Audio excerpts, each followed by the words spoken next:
हिमालय की ऊंची चोटियों के बीच एक गांव था जिसका नाम त्रिशूलपुर था। यह गांव रहस्यों से भरा हुआ था क्योंकि यहाँ एक प्राचीन मंदिर था जहाँ भगवान शिव का एक अद्भुत त्रिशूल रखा था। लोग कहते थे कि वह त्रिशूल सामान्य नहीं था, उसमें दैवीय शक्ति थी। लेकिन उस त्रिशूल से जुड़ा एक श्राप भी था जिसने वर्षों से गांव को डर के साये में रखा था। सैकड़ों साल पहले भगवान शिव ने राक्षस त्रिशंकु को हराने के लिए अपना त्रिशूल इस्तेमाल किया था।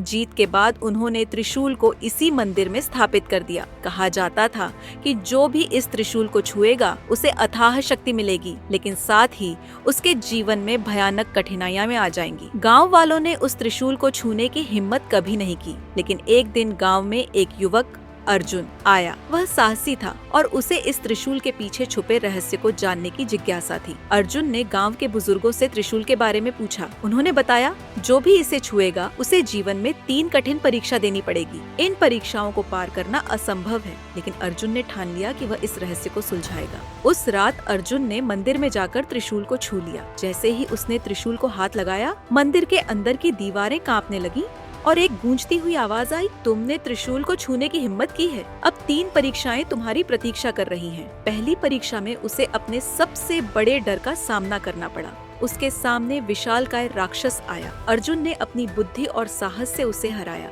दूसरी परीक्षा में उसे त्याग की परीक्षा देनी पड़ी। उसे अपनी सबसे प्रिय वस्तु को छोड़ना था। उसने अपने पिता की दी हुई पवित्र माला को त्याग दिया। तीसरी और सबसे कठिन परीक्षा थी अपने अंदर की कमजोरियों को पहचानना और उन्हें हराना। अर्जुन ने अपने क्रोध, घमंड और डर पर विजय पाई। अर्जुन ने तीनों परीक्षाएं पार कर ली। त्रिशूल से फिर से एक तेजस्वी प्रकाश निकला और भगवान शिव प्रकट हुए। उन्होंने अर्जुन से कहा, तुमने साबित कर दिया कि सच्चा योद्धा वह होता है जो अपने भीतर की कमजोरियों को हराता है। अब यह त्रिशूल तुम्हारे गांव की रक्षा करेगा। गांव के लोग अर्जुन की बहादुरी से प्रेरित हुए और यह कहानी पीढ़ी दर पीढ़ी सुनाई जाने लगी। इस कहानी से हमें यह सीख मिलती है कि सच्ची शक्ति बाहरी चीजों में नहीं, बल्कि हमारे भीतर की कमजोरियों पर विजय पाने में है। कहानी पसंद आई हो तो लाइक करें, शेयर करें और चैनल को सब्सक्राइब करना ना भूलें।